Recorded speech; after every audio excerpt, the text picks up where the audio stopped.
The present research has several problems. First of all, it is biased towards children being incapable. Secondly, that the research that has been happening is based on how Western children behave and function, develop, and that has been used all over the world, which is quite problematic actually. Because you see, if it's like this, if you want to really understand the nature of dogs, we have three options. Either we should study the dogs from nature, go into the jungle and find out what they do, or you can look at the street dogs, or third possibility is that you can study the dogs in your own house, pet dogs. Now, pet dogs will not be able to, you won't be able to understand the real nature of dog by studying pet dogs, because they are conditioned, they are, entertained. So that is what is happening in the modern context of research. So children in a Western society is totally conditioned, totally unfree actually, treated as incapable. They are filled with a lot of products and they are exposed to text and instruction quite early. So which means that is completely a wrong way of understanding children, So that is one. Secondly, all the research that is happening is also very strange, because the researcher sets up a certain kind of questionnaire, certain kind of modeling, based on which the child has to respond, and then the judgment is made whether the child is. Quite often it is about child is incapable of doing this, incapable of doing that. So this is a very, very wrong way of looking at children completely. We need to look at children in their own natural environment, where they are doing spontaneous activities without the help of adults.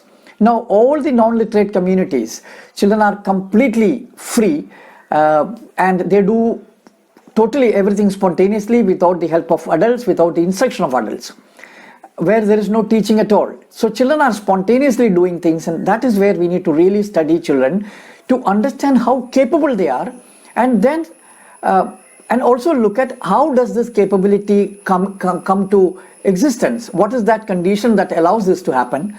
So these are the things that we need to do afresh, research afresh, and then only we can have some idea of what is truly a child all about.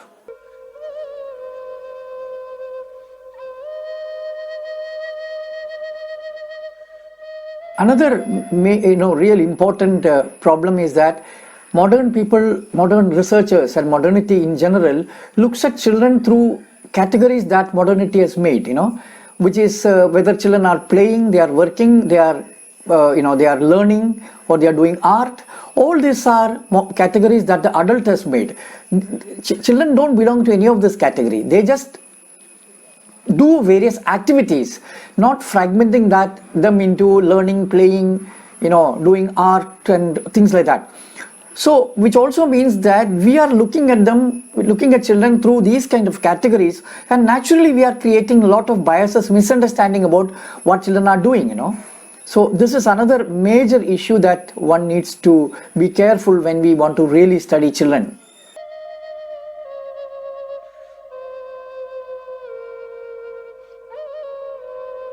So there is a need to do a completely new way of research, and we are calling it existential research.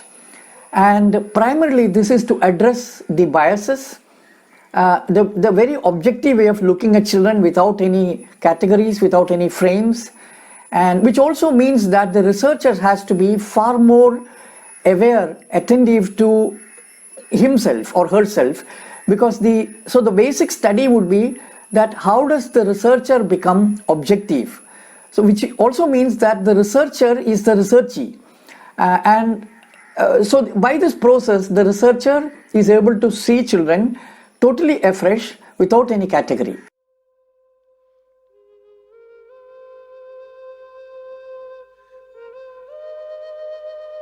Existential research is a process of research in which the researcher becomes the researchee. So as you are knowing the outer world, you are also knowing the inner world, which means you are very attentive to how you are knowing. And so this is a kind of a process by which a total experience is called for, that person is present, person is observing, person is also aware of what are the biases that is happening. So it's an attempt to re-understand the researcher in the first place and the researchee in that process.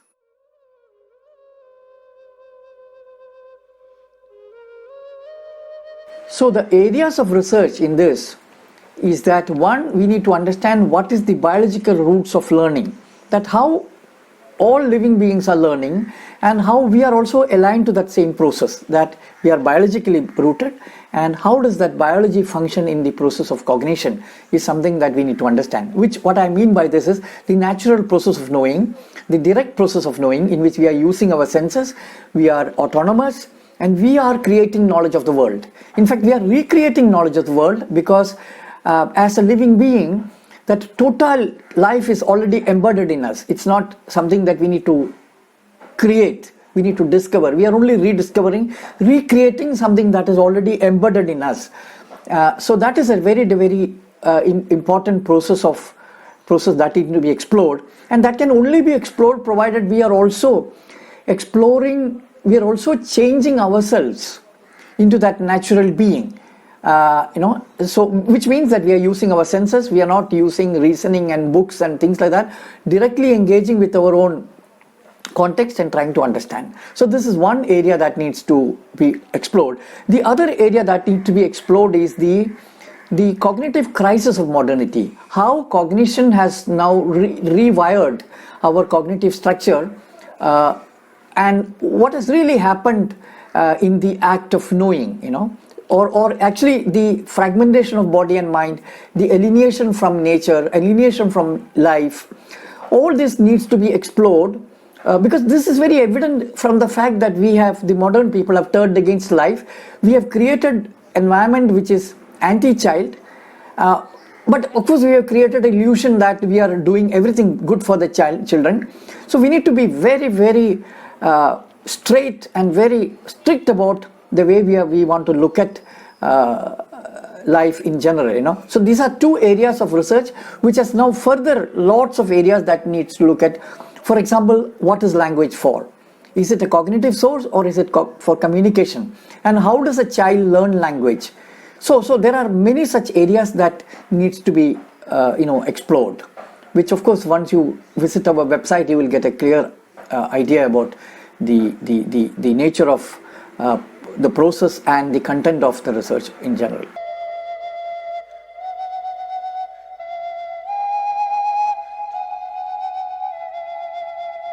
Anyone who is deeply interested in understanding children, understanding their own alienation, recover their own creativity and learning process, all are welcome to this kind of a research. Basically, it requires a certain kind of sensitivity, certain kind of very deep internal need to truly become authentic and original. So anyone is welcome for this research. It can be parents. So parents will have an advantage because they already have children in front of them, and if they can sensitively engage with children by recreating an environment where there are least interference, if possible total freedom, but otherwise slowly give them an environment of total freedom and autonomy and spontaneity, and then that will become a process by which the parent will be able to recover their own creative process, their own sensitivity, etc. And other people can also take part because through a total re-questioning of their own systems, they will be able to understand this, and they can also take part in many different kinds of researches, because it's very important to study nature afresh. The intelligence of nature, the creativity in nature, the ethical nature that is embedded in nature, this all needs to be looked afresh. And so anybody can really participate in this. Anyone who is interested in learning process, creativity, spontaneity, and children in general can take part in this.